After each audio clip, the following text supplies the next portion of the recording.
listening to A Climate Change. This is Matt Mattern, your host. I've got Kaylee Wells on the program. Kaylee's a reporter with KCRW covering climate, environment, and public health. Kaylee's podcast, the Anti-Dread Climate Podcast, is something I think is very interesting and intriguing. A recent guest of ours was talking kind of about it, Paul Bledsoe, and lots of young people are feeling dread about a future that could be cataclysmic.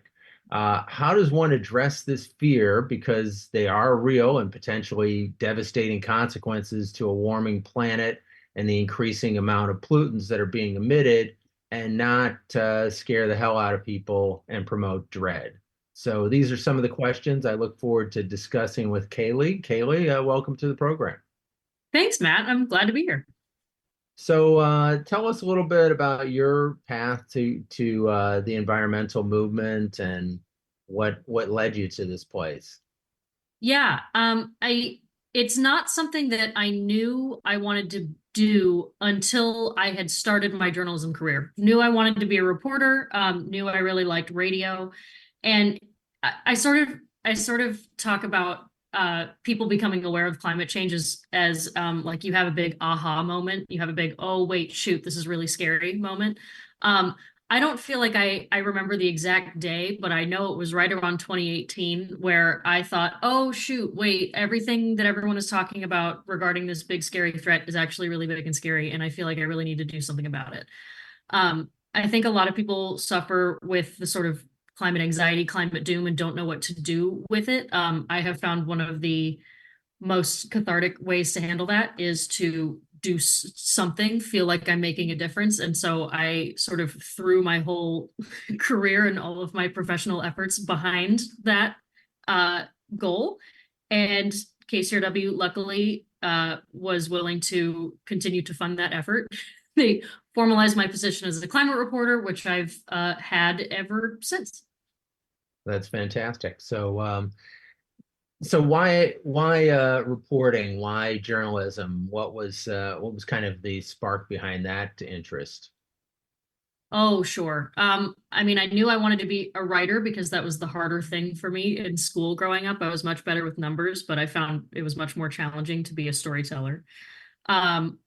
I think a lot of young people decide they want to help people, and you can either sort of, it's like, where on the funnel? Do you want to be lower in the funnel where you're like a doctor and you're saving fewer lives, or do you want to be higher on the funnel where you're connecting with thousands or millions of people, but maybe not helping them to the point of saving their lives? So I decided I'm happier more at the top of this funnel. I wanted to help more people. I think keeping people informed is incredibly important. I really believe in what journalism does, balancing what people need to know, answering what they want to know, handling all of that.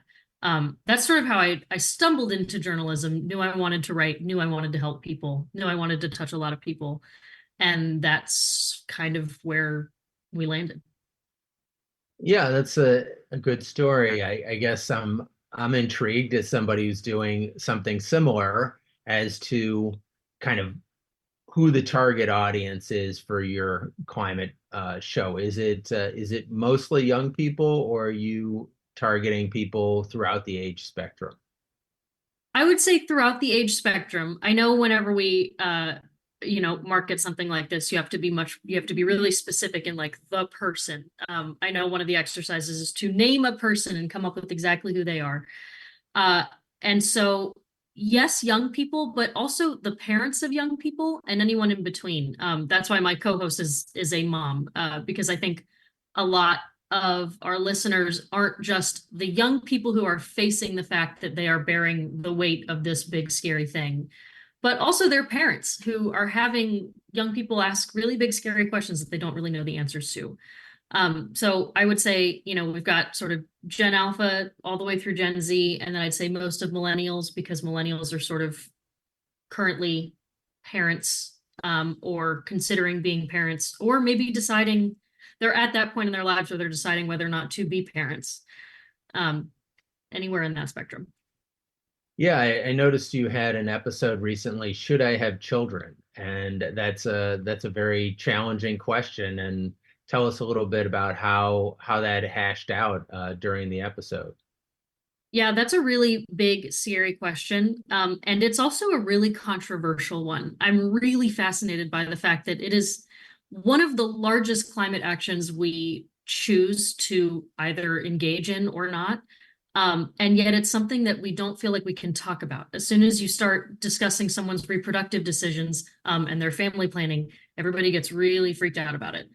Um, it's whether or not you have a kid ends up being such a big deal in terms of your climate impact, because it's not just the impact of yourself, but now yourself and the person or people you create and the entire group of people that they create after them.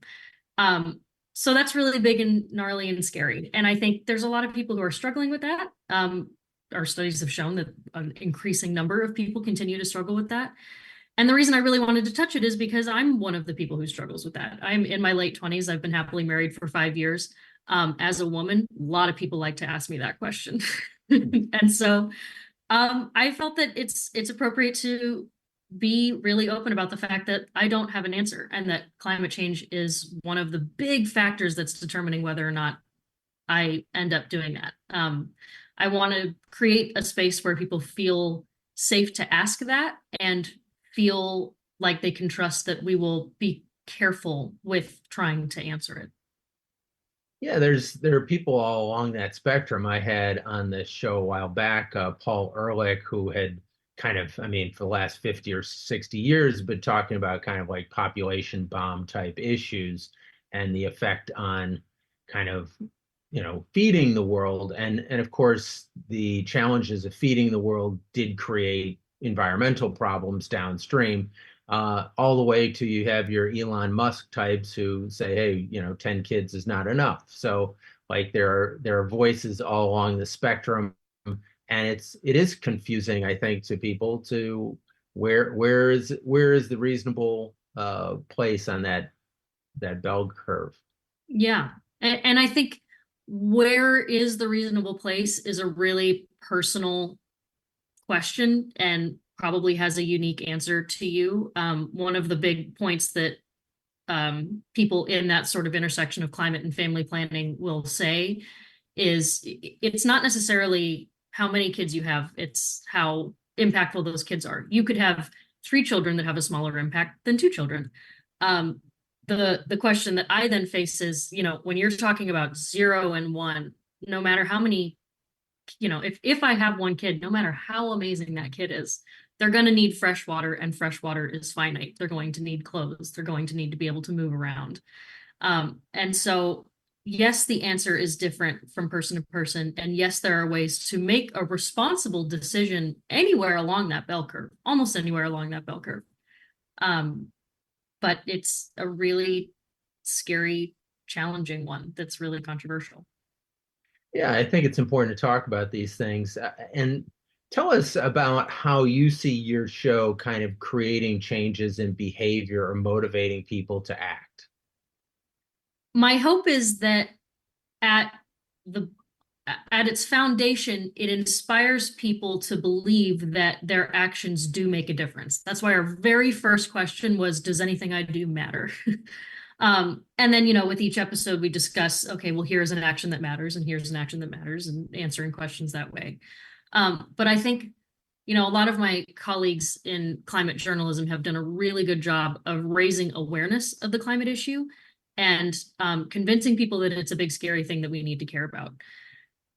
I think this podcast is sort of a working title once upon a time was Climate 102. The people have already figured that part out and are now deciding what to do about it. And so instead of getting those people to be so afraid that they bury their heads in the sand, say, nothing I do will matter, and just sort of, why not drink the good wine, was a phrase someone said to me recently.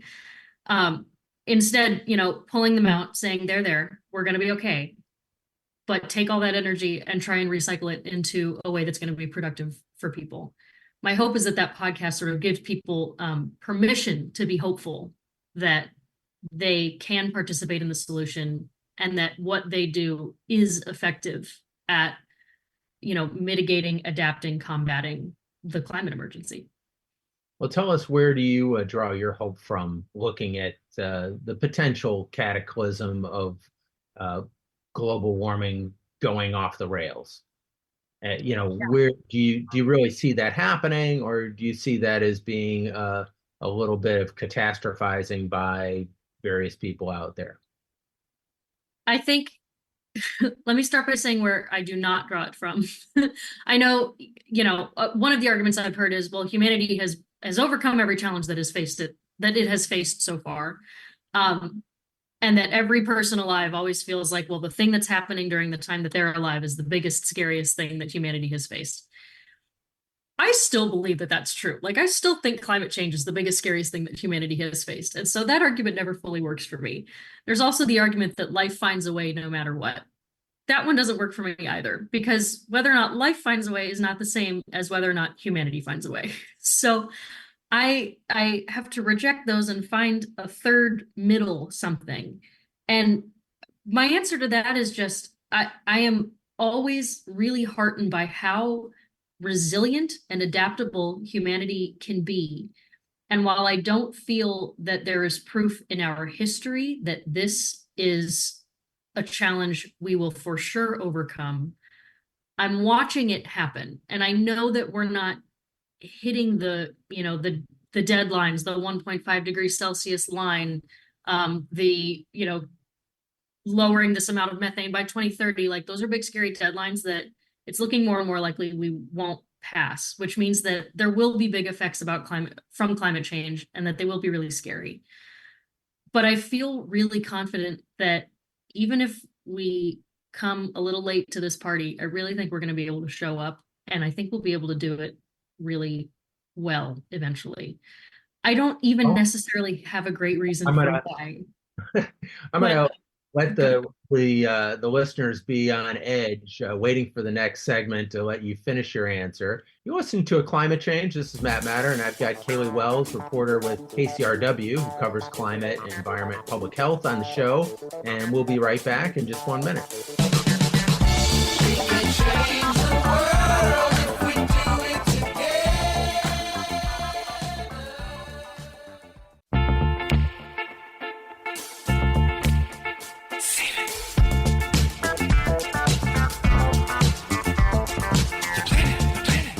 You're listening to a climate change. This is Matt Matter, and I've got Kaylee Wells, a reporter from KCRW, on the program. Kaylee, right before the break, we were talking about what gives you hope, and you were explaining kind of why you thought, hey, there is hope for humanity. We've pulled a lot out of the fire, and after doing this for about 3 years myself, of really interviewing lots of incredible people, I do think there is cause for optimism that we are making a lot of progress. It's kind of all over the place, but it's pretty amazing what we humans are capable of at our best. So I see lots of reasons for hope. I interviewed a guy named Tony Pan, who's a young guy, like under 40, who has 250 patents, who's figured out a way to strip carbon off of natural gas and create clean hydrogen, as well as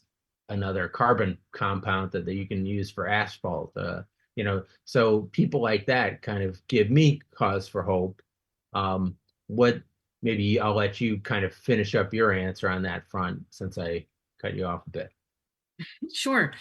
Yeah, I think stories like that, people who are finding solutions, more exciting are the ones that then pick up and take off. The difference in when I started sort of paying attention, becoming an adult maybe 10 years ago, and now, just in that period of time, there's already been a remarkable change in the percentage of energy, especially in California here, the percentage of energy that's coming from renewable sources, and other things that are cause for celebration, the composting laws that are getting passed, and things like that. And so when I think, well, all of that changed just since I became an adult, think of how much more I'm going to get to witness in 30 years, 40 years. And I think about how lucky I am that I get to be in the generation that's going to witness humanity figure this out. Like, I just can't shake the feeling that we're gonna figure it out. And even though I don't fully know how yet, I feel really good when I watch us do it every day, that we're getting closer. Yeah, no doubt that people are doing amazing work, and that's cause for rejoicing. Though we've got a long ways to go, and where do you see kind of your call to action to people in terms of doing little things or doing lots of different things? What do you think you're shooting for in communicating your message? I think one of the sort of frustrating things we say before any answer, basically in every episode, is it depends on your situation, depends on you as a person, what you're capable of doing. So, I can't say, well, I really want to convince everybody that they need to stop eating cheeseburgers. I can't, that's not feasible for every person that listens.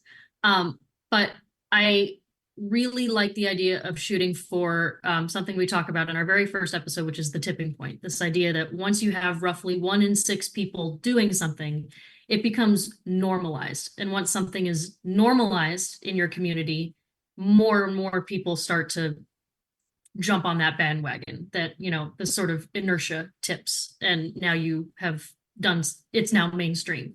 A really good example of that in California, 1 in, I think, 3 new cars bought in California in the last quarter were electric. Now you look around, it's really hard to drive on the freeway and you don't see an electric car. That's pretty normalized now. We've sort of hit that tipping point. So when we talk about individual actions, if I just talk about whether or not I drive an electric car, that's not going to make a huge difference. But if I am part of this tipping point, then we start to see a difference. And so I hope with my listeners, I'm able to help them realize the benefit of being part of that sort of first group that leads everyone else into normalizing, mainstreaming climate-friendly action. Well, certainly I had heard about California being in the vanguard back when I was in law school in New Orleans at the time. And I think that that's been true. I mean, it's been true for probably 100 years that California has been in the vanguard of social change and legal change and now environmental change. So that's exciting to kind of be a part of here in California, is we're seeing that we can do it. We can make this change, whether it's to electric vehicles or doing things more sustainably, improving the air quality in California with changing the laws regarding smog that gets emitted from cars and things of that nature. You mentioned cheeseburgers, and I'm gonna go back to that one because that's something that everybody kind of can address on a day-to-day basis. Are you somebody who's changed your diet to address climate change? I have. We actually have a food episode coming out in our 2nd season, so I will talk more about that. But yes, I have changed my diet. I'm not going to say I am fully vegetarian. And one of the things that makes it hard to change your diet is when you think of it as I am denying myself certain pleasures. Like, God, I love a fried chicken sandwich. And so those are still part of my life. But I cut certain things out. I don't buy meat at the grocery store anymore. So now when I eat meat, it's because I'm eating out and it's a treat. I've decided that beef is basically for, fancy wedding occasions. If I'm going to go somewhere and steak is an option, I'm probably going to eat beef a couple times a year. I've decided pork is just not in the cards anymore because it wasn't that important to me to give up anyway. But it's the idea of I have decided to make more climate impactful foods that I love and can't imagine living without, and make them a treat. Ice cream's probably never going to leave my life, but there's a lot more broccoli and carrots in it than there used to be. Yeah, I'm kind of in a similar boat. I'm more or less pescatarian, but I've been certainly known to eat some red meat, so I'm not quite willing to jump into the boat yet. But yeah, I think that all of us can make changes along that spectrum, and the tipping point for everybody is at a different place. So I have friends who are more, they're vegan or whatever, and I applaud that effort. I'm just not quite there. But I think that even if I'm not willing to go full vegan, I can reduce the amount of dairy that I consume, the amount of red meat that I consume, the amount of meat in general, and probably cut down on fish too, because fish a lot of times isn't ethically raised or farmed or not sustainable, according to some of my guests. They kind of puncture the illusion that somehow fishing is sustainable in any way, shape, or form, which is sad because I enjoy it a lot. But these are the things that we may have to alter in order to save the whole planet, the ecosphere for everybody. Yeah, and I think I can't remember who says the quote, but the idea of something like this doesn't come from one person doing it perfectly. It's a billion people doing it imperfectly. I feel that way too, that maybe I'll have a vegan day and I celebrate it and think, wow, I did a good job today. And there are more of those days than there used to be. But if I cut 80% of the meat in my diet, then I've cut 80% of the meat in my diet. That's better than cutting 0% of the meat because I'm not willing to go 100% of the way. I think it's absolutely worth doing. And, we're talking about diet, but that's true of a lot of different climate decisions you make, and how many times you get on a plane, and how many times you get on a train instead of in a car, and all of those decisions. It's worth trying to do imperfectly because that still makes a difference. So what do you believe are the top 5 things that you're addressing or think are most impactful, or do you limit your list to 5 things? I mean, it's what do you think, if you had to talk to your listeners and say, hey, these are the things that I think are most impactful, what would those things be? I was surprised by, we did an episode on this where someone asked that question, and I was surprised by the number of answers that were about doing things in the community, not just like doing something about your own personal carbon impact. The first one that our expert said was vote, which totally makes sense because, we had a bunch of plastic bags in California, and then they banned plastic bags, and we have significantly fewer. Like, that was because some people voted in a person who decided that that was going to be a bill that they were going to write. Getting involved in local climate initiatives was number 2. Again, not something I think of necessarily, but you create a community garden, and now there is a place at my farmer's market where I can bring my compost. That didn't exist 5 years ago. Personal actions is definitely among those top 5. Within personal actions, I'd say how you eat, how you move, and how you heat and light up your home. And then I would put, I don't know if we've done 3 or 4 or 5, but I'm going to say the last one is talking to your friends and family about it, because you doing anything in a vacuum is not nearly as effective as when you do something and then you are able to communicate that to the people closest to you, and affect change by inspiring them to do it as well. Those are great things, and I think everybody can focus on those. They're very doable and very much in line with the Anti-Dread Climate podcast that you're doing there over at KCRW. You listen to A Climate Change. This is Matt Matter. I've got Kaylee Wells, reporter with KCRW, on the show, and we'll be back in just 1 minute. We can change the world if we do it together.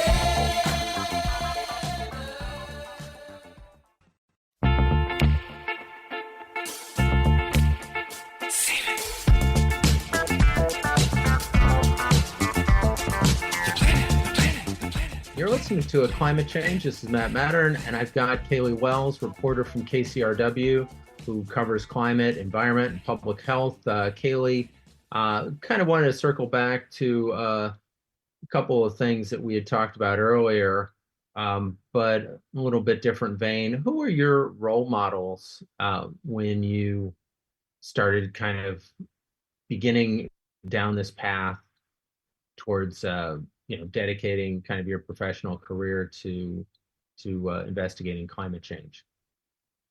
Wow, that is a big question. I mean, the first name that comes up for me is Sammy Roth at the LA Times. The reason I mention him is because I've grown up in Los Angeles. The LA newspaper is where I learned how to play a crossword and read a comic and read the stocks. And he's sort of become the biggest face of climate coverage at the paper that I grew up with. And I've always been impressed by the kind of topics that he broaches and his ability to make them really interesting and question solutions. I'm a big fan of that. I have been a major NPR fan my whole career, so I'll pick, climate desk people like Becky Hersher and Nate Rott over at NPR. Their ability to make topics conversational, even though they're big and sciencey and scary. I really think trying to make something as heady and in a lot of ways invisible as climate change, we can't see heat, but we can feel it, things like that. Their ability to make that interesting and conversational, I think is incredibly inspiring and so important if we're going to get people to care about this kind of thing. If I'm going to go back even earlier, I'll talk about when I was a young adult, the Green brothers, Hank Green and John Green. And Hank Green is a super nerdy science YouTuber guy. He has a show called SciShow, and he's all about same thing, like embracing nerdiness, making it fun to talk about things that might seem dweeby. I think that's also important. And so I try and convey that sort of sense of fun and wonder that you can get from science topics and bring that into climate, even though climate has sort of this extra weight of, doom and deadlines and all of that. I try to convey that too. All of those people definitely influence my reporting. Well, it is kind of the ultimate science project, and we're all pieces of the experiment. So I'd say one of the challenges that I see when we're, talking about these issues is the complexity of it, and that there are so many different systems in play, and that can kind of make people, even who are in the field, make their head spin at the complexity of it. How do you deal with that kind of complexity? Because there are so many things going on, whether it's the ice melting in the Arctic, or permafrost melting in Siberia, and methane being emitted all over the world. All of these different things are challenging for many people to get their arms around. Yeah. And the other thing I think of when you mention things like that are if we talk about a system, say, organics recycling or recycling, and I'm reporting about the city of Los Angeles, the city of Burbank could have a completely different system. Like, it's really hard to say, well, here are the steps for how to solve a problem when the steps are completely different depending on your address. And if we talk about the, melting ice in the Arctic, that feels so far away that I can't imagine what I can do in Los Angeles and how that's going to affect the ice in the Arctic. So what I try and do is find like tangible evidence that is visible and is happening in your life. It is affecting what you do day to day. And I try and come up with solutions that are either applicable across zip codes or city lines or county lines, or that I try to provide tools that can get applied across those places. So here's how to find the information that is most important based on your zip code, instead of, well, here's how it works in this zip code, and hopefully it's the same over there. So yeah, trying to make things tangible and trying to provide people sort of the tools. The idea of like teaching someone to fish instead of feeding them a fish. Well, that's a great thing, and I've often heard the phrase "think globally and act locally." And I guess for some of us who want to think globally, it is important to have people who are willing to plant our feet in the ground and say, "Hey, let's go from these kind of philosophical almost discussions about the Arctic ice, which very few of us have ever been to the Arctic." To, hey, what can we do here in Los Angeles or wherever you may be, and get something done. So taking the example of the Arctic ice, what would you say? Would you say to address something like that, or just pivot and just go purely local? So if you were to make a point about the Arctic ice, I assume we're talking about the fact that it is melting. And Right. so I would try and make that relevant to someone living nearby. 2023 globally hottest year. wasn't even that hot in Southern California. So now we're having a difficult time making it relevant here, but we still can. There's still going to be a heat wave. So there's still a good time to talk about the fact that it is hotter in some parts of LA than others. We can talk about urban heat island effect. We can talk about how the city is doing in combating that. And if they're doing a good enough job handling that kind of thing. We can talk about the importance of tree canopy and how that is helpful both in changing the temperature where you live, but also capturing carbon and therefore decreasing the temperature over in the Arctic. I mean, these are just like off the top of my head, ways to make things relevant far away. I think it is possible to do things like that no matter what we're talking about. The Arctic ice is just an example. Well, that's very well done. And I'd say, just to segue into, we have now a plant a tree for every new person who follows or subscribes to our podcast. So if anybody subscribes, they can have a tree planted in their honor. So we're trying Love to that. increase the amount of tree planting around the planet, and people can talk to us about where they'd like their tree planted, because there's great organizations out there that plant trees all over the globe and have a good track record of making sure that those trees stay growing, and that's important too. So I think that any little thing that we can be involved in to connect us to the movement. I can say just personally, there were lots of years that I was cognizant of the problem, but I didn't take any action. And so as somebody who can maybe point to, here's some credible, or here's some useful ways that we can take some modest amount of action, is a great first step. So Yeah.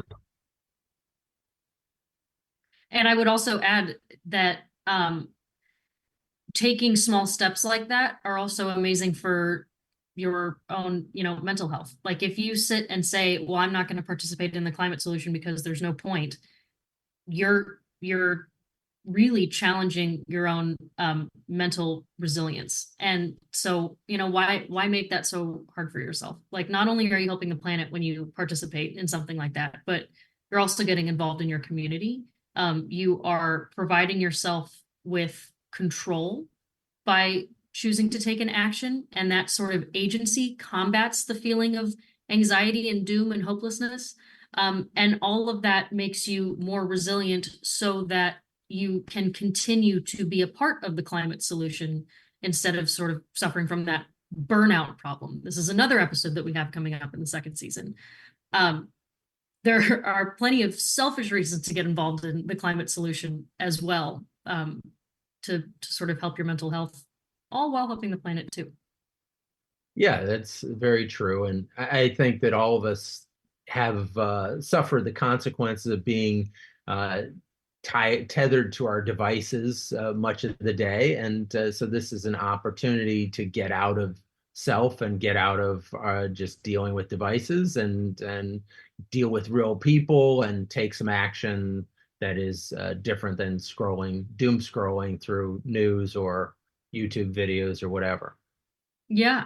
And like, go outside, like go find an action that doesn't involve participating in something online. Go plant a tree or help in your community garden or do a beach cleanup if you live near the beach. All of there are so many things that communities will provide for you to be able to participate, that are free and affordable.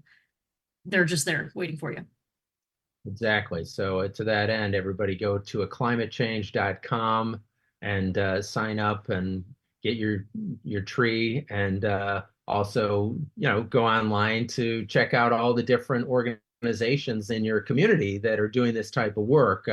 We started working with an organization, 1% for the Planet, and that 1% of the law office proceeds that I work at go towards 5,800 different environmental organizations around the world. So there are just so many different opportunities for people to connect in the way that makes sense for them. And I think most people don't know how many different places there are to work with. Yeah, I continue to be surprised, even in my field.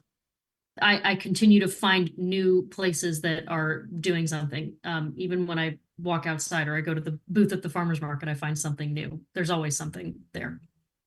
So the message is keep your eyes open and tune in to listen to Kaylee's program at KCRW, the Anti-Dread Climate Podcast, as well as a climate change at climatechange.com. And we'll be right back with Kaylee to talk further about the work that she's doing to connect everybody here in LA to be not scared about the climate crisis, but to be in action.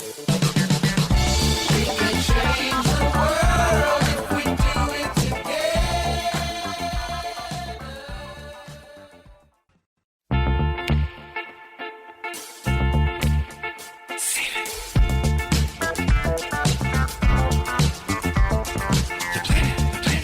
You're listening to A Climate Change. This is Matt Mattern, and I've got Kaylee Wells on the program.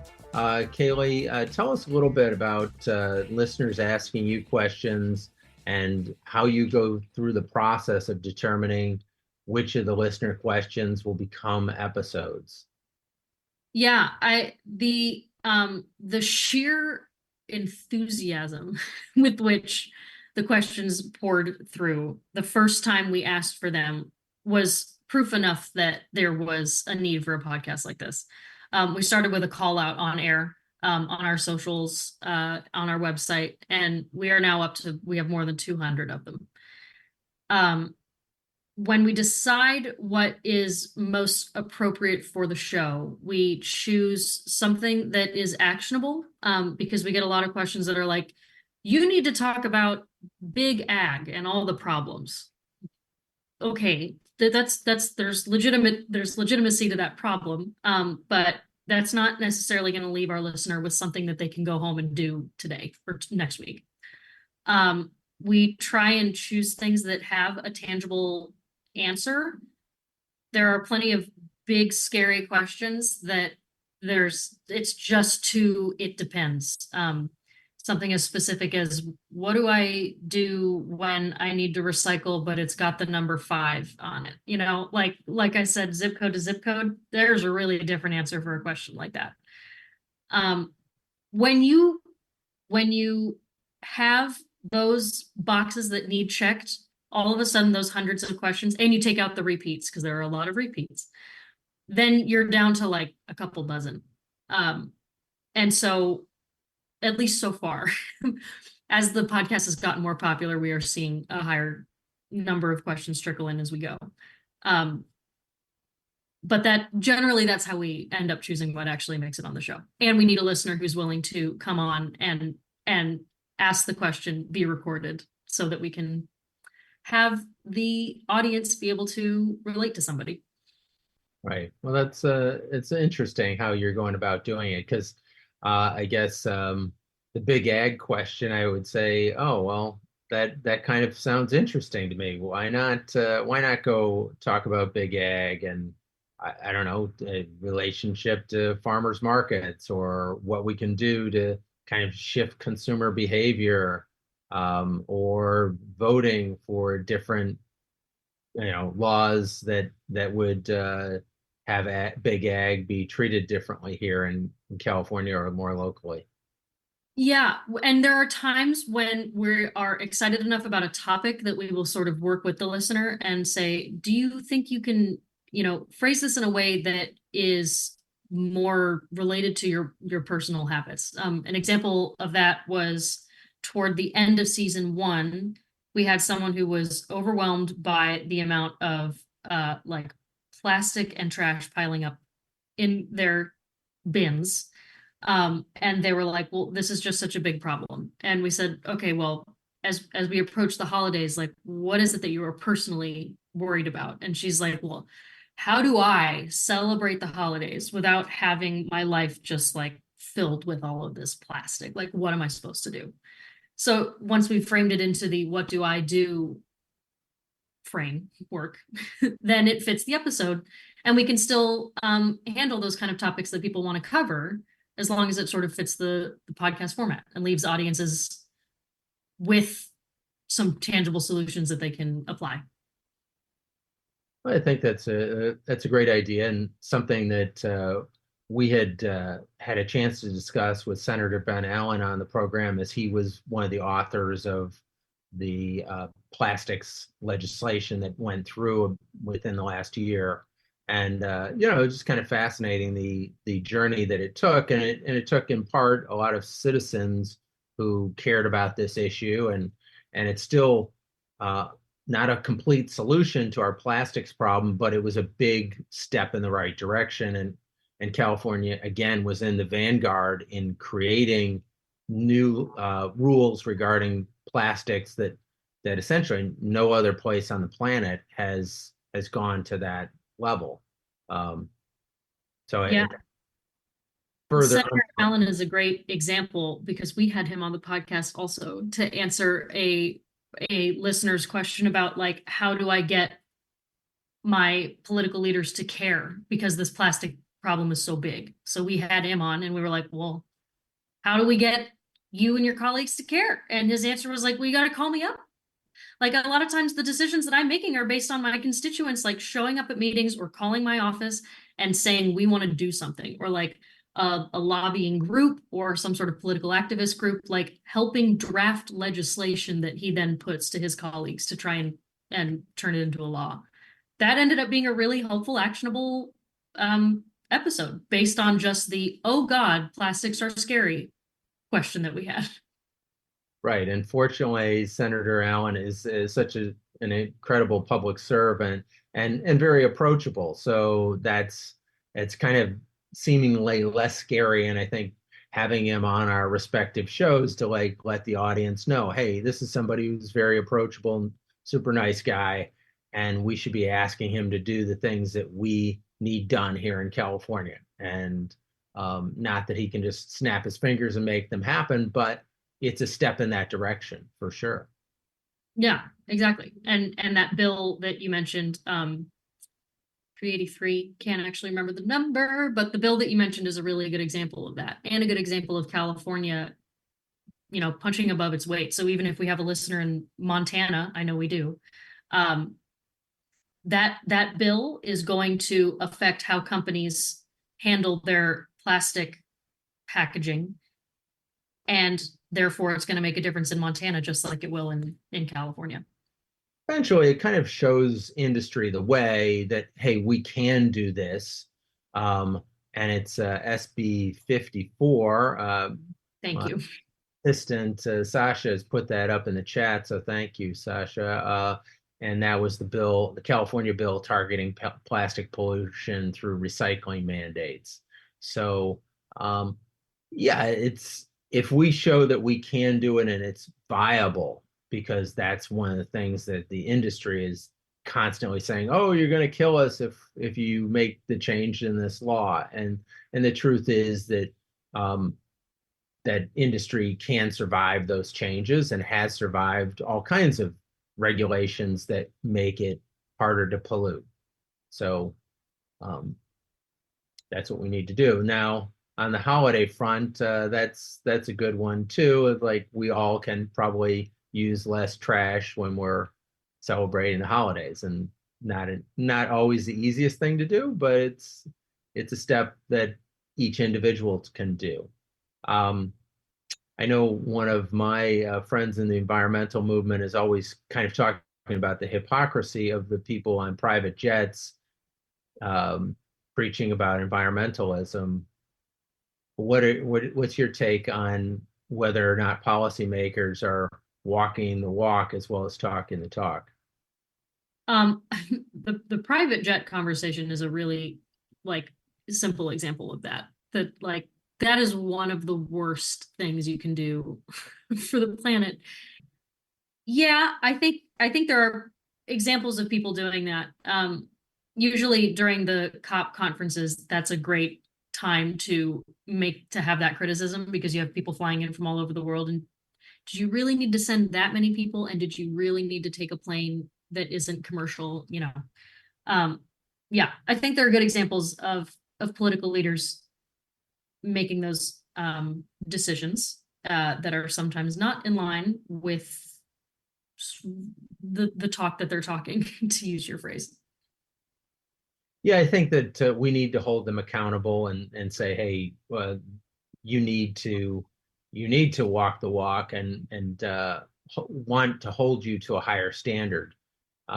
So where do you see the Anti-Dread Climate podcast going in the future? What should we be looking for? Season 1, we were dealing with really like tangible things that you can go home and do the next day. Season 2, we have decided to pick up some of these kind of headier topics. Like I said, climate anxiety is one of the ones that we're dealing with. Another one is relationships with your family, trying to broach big discussions related to climate with others.